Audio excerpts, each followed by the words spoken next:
ሰላም እንዴት ናችሁ? ውድና የተከበራችሁ ኢትዮጵያኖች በሙሉ ባላችሁበት በዓለም ዳርቻ ሰላማችሁ ብዝት ትርፍርፍ ይበልኝ። እንግዲህ ያው እናንተ ሼር ላይክ ባደረጋችሁት መሰረት ቪዲዮዬ ሰብስክራይብ ትንሽ ቢሆንም ቫይራል እየወጣልኝ ነው። በጣም ነው የሚያመሰግናችሁ፣ በጣም ነው የሚያደንቃችሁ የኔ ቤተሰቦች። በጣም ክበሩልኝ። የእውነት አለ አይደል ለምታደርጉልኝ ነገር በአጠቃላይ ቃላት የለኝም። እንግዲህ እኔ አንድ ምክር ጣል ላድርግባችሁ። እኔ ከእናንተ በእውቀት በምን በልጬ ሳይሆን በቃ በቻልኩት ኃይል አበረታቱኝ። እኔም ጣል ላድርግባችሁ። በኢትዮጵያ ምድር ላይ ጠንከሬ ካልሰረክ በ60 70 ዓመት የሰው ልጅ ተላላኪ ትሆናለህ። በእራብ በበሽታ ሞቴ በሰርግ ነው የምትቀበረው። ለቅሶ የሚከበረው በሰርግ ነው እና አይደል በእራብ ሞቴ 2 ሰንጋ ታርዶ ቤት ትቀበራለህ። ጌታን እመነኝ። ለሰው ልጅ ግድ እንዳይሰጥክ ጠንከር በል፣ ቆፍጠን በል። እኔ ልጅ ነኝ ገና ብዙ ይጠብቀኛል የምትል ከሆነ 20 50 30 ዓመት ከገባህ በኋላ መስራት ምን ፋይዳ አለው?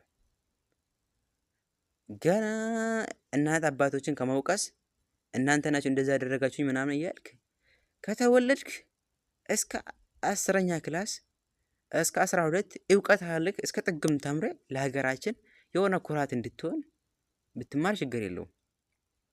ግን እውቀት ከሌለ እውቀት ጭንቅላት አነስተኛ መሆኑ ካወቅ 10ኛ ወይም ደግሞ እስከ 12ኛ ክላስ የስራ ፍልድ የሚያስታውቅ እውቀት ካለክ ትምህርት አይጠቅምህም። ትምህርት የሚጠቅመክ በራስህ ጭንቅላት የምትተማመን ከሆነ ነው። በጣም ጎበዝ ተማሪ ከሆንክ ነው እንጂ እንደማንኛውም ሰው ይማራል እያልክ አንዴ ካወድክ ወደ ስራ ፍልድ ግባ። ኮሌጅ መግባት ላንተ አያዋጣልም። ወደ ኪሳራ ዓለም ነው ዞሮ የሚያስገባልክ እና በኢትዮጵያ ላይ ተምሮ እንኳን ዶክተር እያገኛለሁ ደሞዝ ቢያንስ በዛ ቢባል ከ30 ሺህ ብር አይበልጥም። እኔ ግን አረብ ሀገር ነው ያለሁት። ዲግሪ የለኝም፣ ማስተሬሽን የለኝም፣ ዲፕሎማ የለኝም።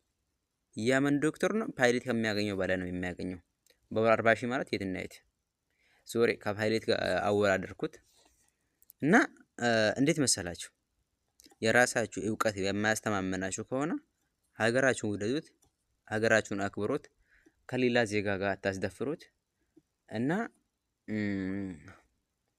እናት አባታችሁን አክብሩ። ከዛ እናት አባታችሁን አክብሩ።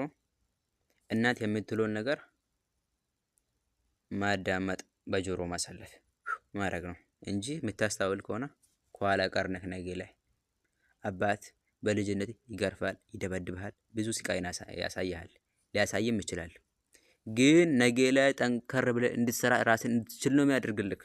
እናት ግን ትወዳለች፣ ታከብራለች፣ ከኋላ ታስቀራለች። እመነኝ።